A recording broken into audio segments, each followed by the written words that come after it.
जय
श्री सद्गुरुदेव भगवान के श्री चरणारविंदों में साष्टांग प्रणाम।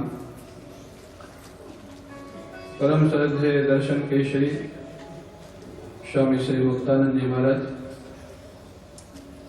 श्रद्धेय स्वामी श्री गोविंदानंद जी महाराज, श्रद्धेय स्वामी महेशानंद जी महाराज, स्वामी सेवानंद जी महाराज,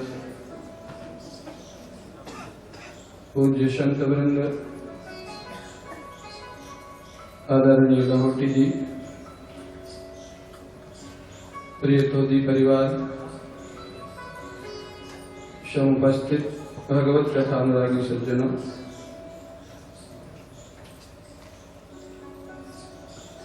हम सभी लोग पुनः भगवान बालकृष्ण की दिव्य लीलाओं में प्रवेश करते हैं।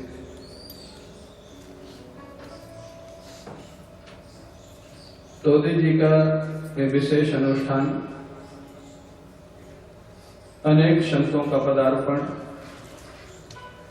और हर क्षेत्र के लोगों का आगमन,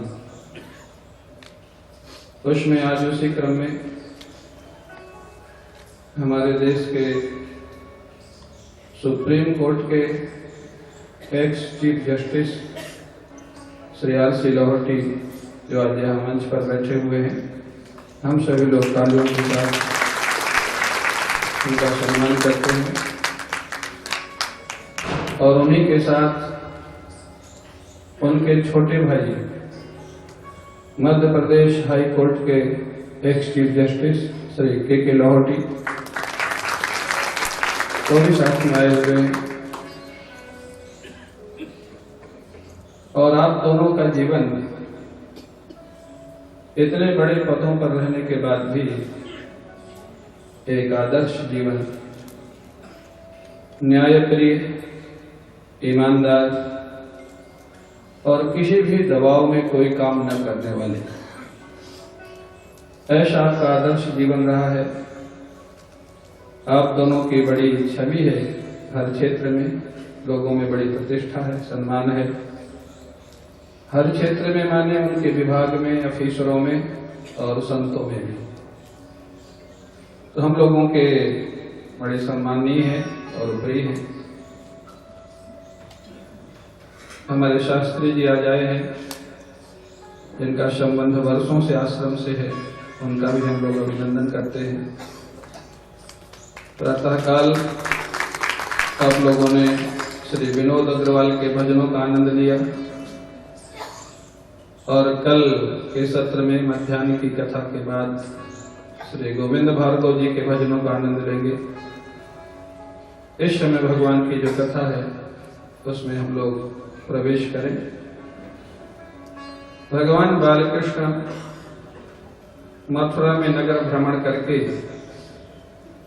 और खीर खा के, रात्रि में क्या खाया? खीर जानते हैं आप लोग, पायस खाते हैं खीर। आजकल तो ये सब खाना पीना ही बंद हो गया है। आज खाया? अच्छा किया। आजकल खाने पीने की चीजें बंद हो गई, जो नहीं खाना चाहिए वो सब खाते हैं।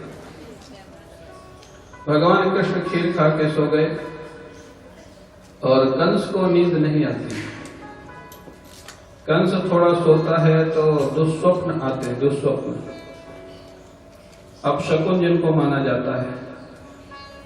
अदर्शनम स्वशिरसा, स्वप्न में देखता है कि उसके शरीर में अपना सिर नहीं है। ऐसे स्वप्न किसी को आवे तो समझ लेना दुर्घटना का संकेत है। और क्या देखता है? छाया के बीच में छेदों की प्रतीति, छित्तस प्रतीति छाया। पेड़ में सोने के फल, पेड़ में सोने के फल नहीं होते, लेकिन स्वप्न में पेड़ में, वृक्ष में सोने के फल दिखाई देते हैं। स्वप्न में वो प्रेत को हृदय से लगा रहा है। ये सारे स्वप्न देखता है।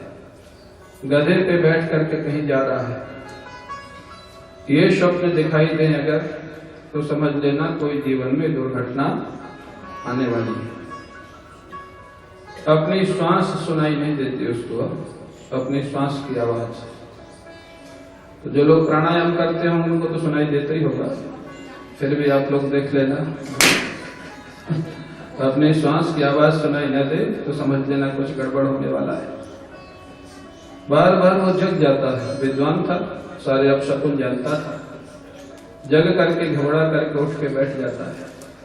श्री कृष्ण का चिंतन, विष्णु का चिंतन भय के कारण, प्रेम से नहीं, किस कारण से कर रहा है? भय से। भगवान से किसी भी व्यक्ति से जुड़े, प्रेम से जुड़े तो भी कल्याण, और भय से जुड़े तो भी कल्याण। भयात कंसा। अब प्रातः काल हो गया, रंगमंच की तैयारी है। रंगमंच में बड़े बड़े ढोल बजाने लग गए लोग। नंद बाबा ने कहा, कन्हैया चलो, समय हो गया। कन्हैया ने कहा कि बाबा अभी हम लोग तैयार नहीं हुए, आप आगे चलो, हम पीछे से आते हैं। जानते थे बाबा के साथ जाएंगे तो पत्रों करने को नहीं मिलेगा, नटखट है ना। बाबा को आगे भेज दिया, बाबा को बड़ा सुंदर आसन दे दिया गया। श्री कृष्ण बलराम ग्वाल बालों के साथ पीछे जाते हैं। अब इधर तो कंस ने मारने की सारी योजनाएं बना रखी थी। मुख्य दरवाजे पर कुबलिया पीढ़ा थी, बड़ा शक्तिशाली था। महावत और हाथी दोनों को मदिरा पिला दी गई थी। आदेश था जैसे कृष्ण बलरामा में दोनों को मार दिया जाए। जैसे कृष्ण भगवान पहुंचे, उन्होंने ललकारा, ये महावत रास्ता दे दे, अन्यथा तेरे को और तेरे हाथी को दोनों को जमलोक पहुंचा दूंगा। महावत ने अंकुश मारा, हाथी को पकड़ लिया दोनों को और मार डाला। हाथी दौड़ा, भगवान कृष्ण ने एक मुक्का मारा हाथी के मस्तक पर, और हाथी के चारों पैर के नीचे छिप गए, पेट के नीचे खड़े हो गए। भगवान लगभग 11.25 साल के, विशाल हाथी था। अब हाथी को इतना जोर मुक्का लगा कि वो चारों तरफ घूम घूम के देख रहा है कि मार के गए कहाँ। मारा तो बहुत जोर से, लेकिन गए कहाँ? अब वो चारों तरफ देखा लेकिन कहीं दिखाई नहीं दे रहे। अब चारों तरफ कहीं हो तब तो दिखाई दे, तो हाथी के नीचे ही छिपे हुए थे। हाथी के पेट के नीचे चारों पैरों के बीच में खड़े। इतने नटखट थे कि शायद आज कोई बच्चा नहीं होगा। थोड़ी देर के बाद पीछे के दोनों पैरों के बीच से निकले, हाथी की पूंछ पकड़ के खींचा, बहुत दूर तक खींच करके मुक्का मार के गिरा दिया। उसके दांत निकाल लिए, दांतों से मार मार करके कुबलिया पीड़ हाथी और महावत को जमलोक गोविंदाय नमो नमः कर दिया। अब दोनों एक एक दांत अपने कंधे पे रखे, हाथी का दांत। महाराज प्रवेश करते हैं अखाड़े में। अब ऐसी ऐसी शोभा हो रही थी, जिसकी जैसी भावना थी उस रूप में दिखाई दे। मल्ला नाम असनिर्णाम नरवरहा श्रीनाम स्मरो मूर्तिमान। बोले जो बड़े बड़े महाराज बहादुर थे, उनको वज्र के जैसा इनका शरीर दिखाई दिया। देवियों को बड़े सुंदर दिखाई दिए, यदुवंशियों को अपने पारिवारिक समझ में आए, संतों को साक्षात भगवान दिखाई दिए। मृत्युर भोजपते, कंस को साक्षात काल के रूप में दिखाई दिए। जिसकी जैसी भावना थी, एक रूप में भगवान ने अनेक रूप से दर्शन दिए। अब वहां पहुंच गए, सब लोगों ने देखा, चर्चा कर रहे थे आपस में प्रजा के लोग। अरे तुम लोगों ने सुना है, हमने सुना है ये दोनों जो कृष्ण बलराम है ना, ये वसुदेव जी के बेटे, ये चोरी चोरी चले गए थे गोकुल, अब इतने बड़े हो गए, बड़े सुंदर लग रहे, प्रजा बड़ी खुश है। इधर चारों ने श्री कृष्ण से कहा, कन्हैया हमारा और तुम्हारा मल्ल युद्ध होगा। क्यों भाई, हम तो मामा के उत्सव में आए हैं, यहाँ युद्ध करने थोड़ा आए। बोले उत्सव का ये भी एक हिस्सा है, आनंद के लिए कुश्ती होगी, आनंद के लिए। श्री कृष्ण ने कहा आनंद के लिए कुश्ती होगी तो बराबर वालों में होनी चाहिए। तू 40 साल का, मैं 11 साल का, इस कुश्ती में किसको आनंद आएगा? ऐसा नहीं हो सकता, ये तो अधर्म होगा। चारों ने कहा श्री कृष्ण कब तक हम लोगों को नासमझ समझोगे? कल से कितने लोगों को तुमने मारा है, मथुरा में कितने लोगों को मार डाला, और आज कुबलिया पेड़ हाथी को मार डाला। तुम बालक नहीं हो, तुम योद्धाओं के भी सबसे बड़े योद्धा हो, तुमको मेरे से ही लड़ना होगा। भगवान ने कहा कि अगर लड़ना होगा तो ठीक है, तुम तो पहले कह रहा था कि आनंद के लिए लड़ना है, लड़ना ही होगा तो लड़ जाऊंगा। श्री कृष्ण चारूण के साथ भिड़ जाते हैं, मुष्टिक के साथ बलराम जी भिड़ जाते हैं। अब ये अधर्म युद्ध प्रारंभ हुआ। छोटे छोटे बच्चों को बड़े बड़े पहलवानों के साथ लड़ाया जा रहा है। सभा के 75% लोग उठ के चले गए, सभा छोड़ के। क्यों?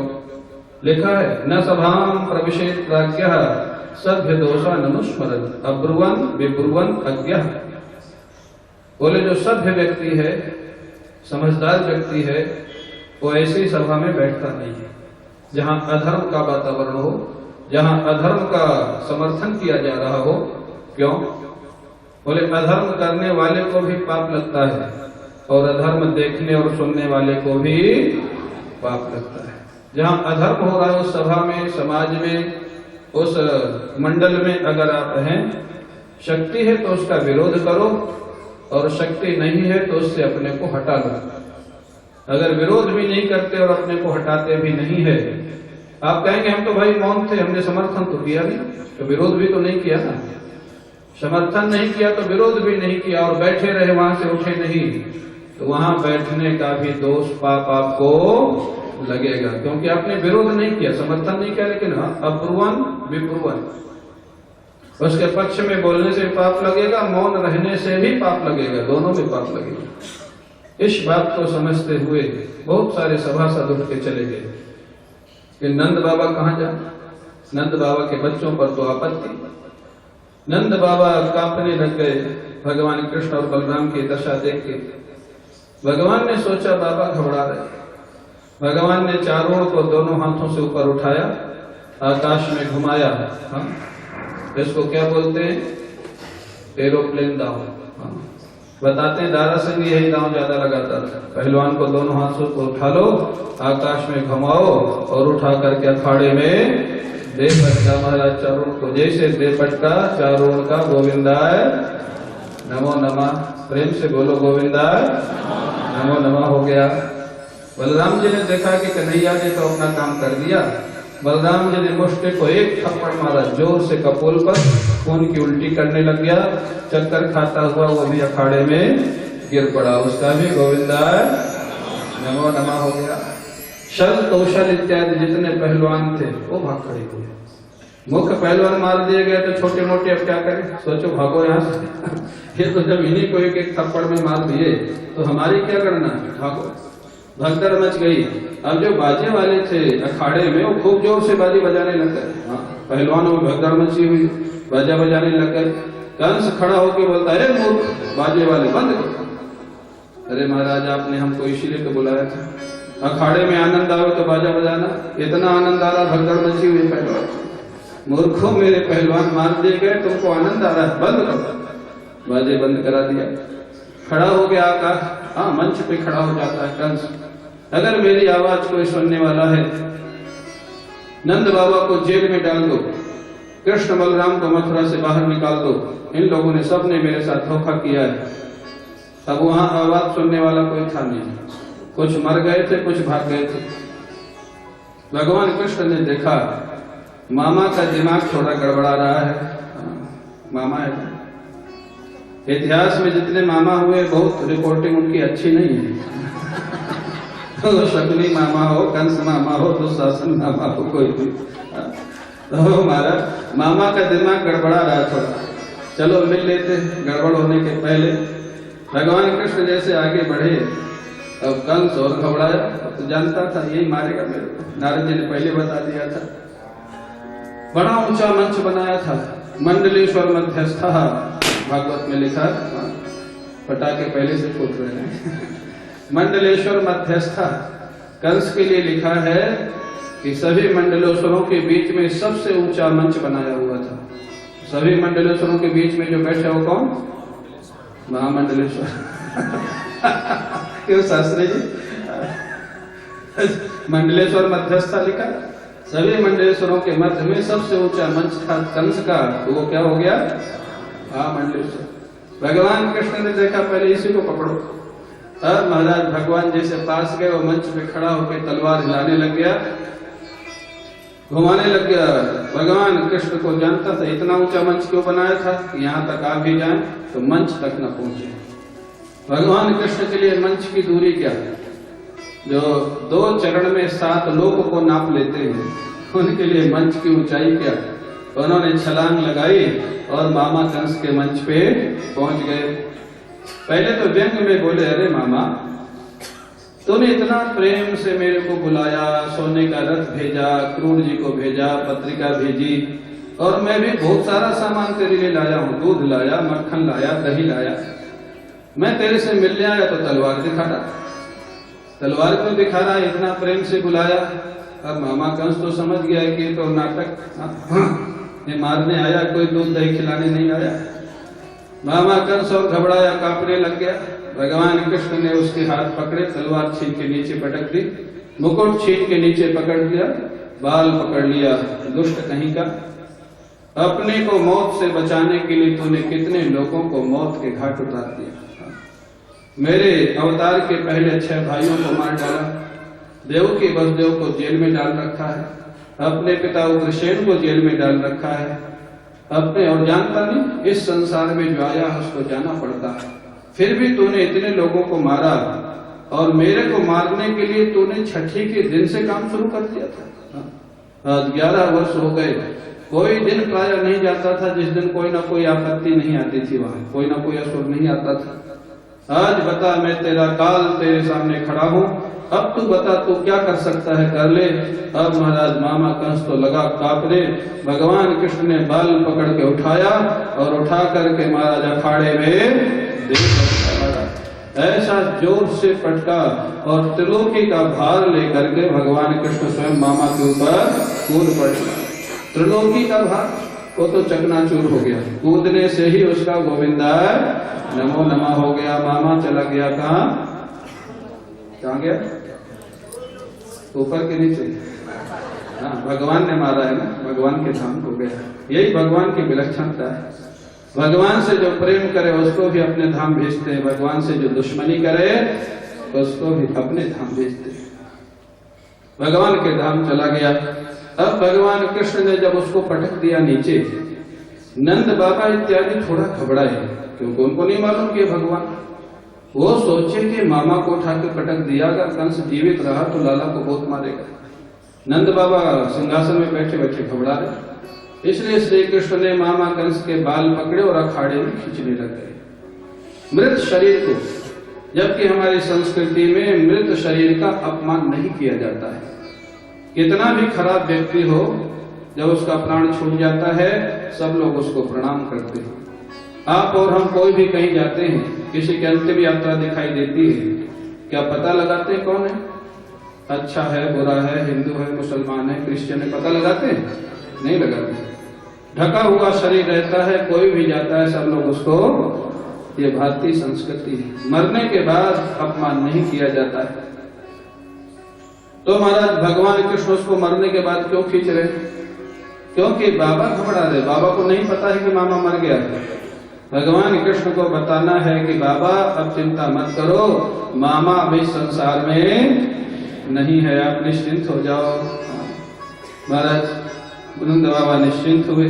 भगवान कृष्ण और बलराम, अब उनकी जो 2 पत्नियां हैं कंस की, अस्थि और प्राप्ति, और रो रही, बड़े जोर जोर से रो रही, और जो रोने में शब्द प्रयोग कर रही हो, बड़े आश्चर्य की बात। क्या कह रही? जी कहते महाराज, नाथ प्रिय धर्मज्ञ करुणानाथ वत्सल, त्वया हतेन निर्तवयम् वयं ते संवृदातिता। हे प्रभु, वयं ते सगृह प्रजा, आपके न रहने से, आपके चले जाने से ये सारी प्रजा अनाथ हो गई है। आप बड़े धर्मात्मा थे, आप प्रजा वत्सल थे, क्यों आपको ऐसा लगता है? आप लोगों से अगर पूछा जाए, कंस धर्मात्मा था, प्रजा वत्सल था, तो उसकी पत्नियां तो कह रही बड़े धर्मात्मा थे, बड़े प्रजा वत्सल थे, आपके जाने से सारी प्रजा अनाथ हो गई, ऐसा क्यों कह रही? वही बात, मरने के बाद किसी का अपमान नहीं किया जाता है। हमारे देश में भी आप लोग देखते ही हैं, अरबों का घोटाला करने के बाद भी जो मरते हैं, मरने के बाद तुरंत उनके नाम के साथ स्वर्गीय जोड़ दिया जाता है। जोड़ा जाता है कि नहीं? आपको भरोसा है कि वो स्वर्ग गए होंगे? स्पेशल नरक, 28 नरक है भागवत में। कौन कौन सा घोटाला करे तो किस नरक में जाता है भागवत में लिखा है। लेकिन हमारी संस्कृति, कितना भी बड़ा गड़बड़ काम किया हो, मरने के बाद तुरंत स्वर्गीय। तो ये संस्कृति अच्छी संस्कृति है। इसीलिए उसकी पत्नियां कह रही हैं, आप बड़े धर्मात्मा थे, आप प्रजावत्सल थे, आपके जाने से लोग अनाथ हो गए। भगवान कृष्ण बड़े नटखट, वो भी मामियों के साथ जाके रोने लगे, वो भी रो रहे। मिसासुर उनको तो आंसू बहाना का एक कला, रोने लगे। अरे मामी जी देखो तो सही, मामा कंस ने कितने प्रेम से हमको बुलाया था, सोने का रथ भेजा था, पत्रिका भेजी थी, सारथी भेजा था, हम लोग भी कितना सामान भेंट सामग्री उसके लिए लेके आए थे। मैं तो मंच पे चढ़ा था मामा से मिलने के लिए, मंच बनाने वालों ने कुछ गड़बड़ किया था। हम लोग गले मिल रहे थे, मंच टूट गया, दोनों गिर पड़े। गिरे तो दोनों थे, बात तो सच है। मामा भी गिरा, श्री कृष्ण कूदे या गिरे, बात अलग है। बोले हम दोनों गिर पड़े और उसी में मामा का हार्ट फेल हो गया। सही बात है, क्या करें। अब उसी में मामा चला गया। अस्थि प्राप्ति दोनों जानती हैं कि इन्हीं ने मारा है और अभी नाटक करके रो रहे हैं मेरे पास। शास्त्र है, ये महाराज एक कला है। और हमारे महाराज जी कहते थे, एक बात की घटना है गीता प्रेस की। सेठ जयदयाल जी महाराज जी वहीं थे, हनुमान प्रसाद पोद्दार जी, सेठ जयदयाल सेठ जी जिनको बोलते थे। बोले किसी निकट संबंधी के यहाँ मौत हो गई। सेठ जी गए, बोले हम भी साथ में थे, और अच्छे व्यक्ति थे, लोग बहुत रो रहे थे उनके लिए। सेठ जी ने एक दो बार को समझाया, लेकिन और रोए। बोले सेठ जी ने रोना शुरू कर दिया। अब वो जितना रोए उससे ज्यादा सेठ जी रोए, घर वाले जितना रोए उससे ज्यादा सेठ जी रोए। घर वाले घबराए, सेठ जी को क्या हो गया। अब जो गए वो तो गए, अब सेठ जी को संभालो। वो सारे लोगों ने रोना बंद कर दिया, वो सेठ जी को संभालने लगे। महाराज जी बताते, जब मैं लौट के आया, जयदयाल जी से पूछा, क्या सही में आपको रोना आ रहा था? अरे बोले पंडित जी रोना काहे को आ रहा था? बोले वो समझाने से मान नहीं रहे थे, ये समझाने का दूसरा तरीका था। मैं नहीं रोता तो उनको समझाते समझाते परेशान हो जाता, मैं रोने लग गया तो अपने आप चुप हो गए, मेरे को समझाने लग गए सब लोग। ये जो तरीका है, ये भी सब जीवन के सूत्र है, सीखने की बातें।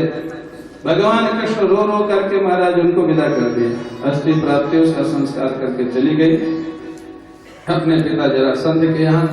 इधर भगवान कृष्ण देवकी वसुदेव उग्रसेन सबको कारागार से मुक्त करते हैं। देवकी वसुदेव, आप कल्पना करें उस माता पिता की, भगवान के माता पिता जन्म लेने के बाद 11 वर्ष के बाद आज भगवान जिनके पुत्र हैं वो अपने पुत्रों से मिल रहे हैं। 11 वर्ष तक पुत्रों से मिलना नहीं हुआ, भगवान के माता पिता। लोग कहते हैं महाराज हमारी परिस्थिति बहुत खराब है। हमारे गुरु जी कहते थे, देवकी वसुदेव से परिस्थिति ज्यादा खराब किसकी होगी? जिनके बेटे भगवान, जो भगवान को अपने घर में प्रकट नहीं कर सके, जेल में जन्म देना पड़ा। जन्म देते ही जिनको घर में रख नहीं सके, दूसरे के घर भेजना पड़ा। और 11 वर्ष तक जो अपने पुत्रों से मिल नहीं सके, इससे ज्यादा खराब परिस्थिति क्या होगी?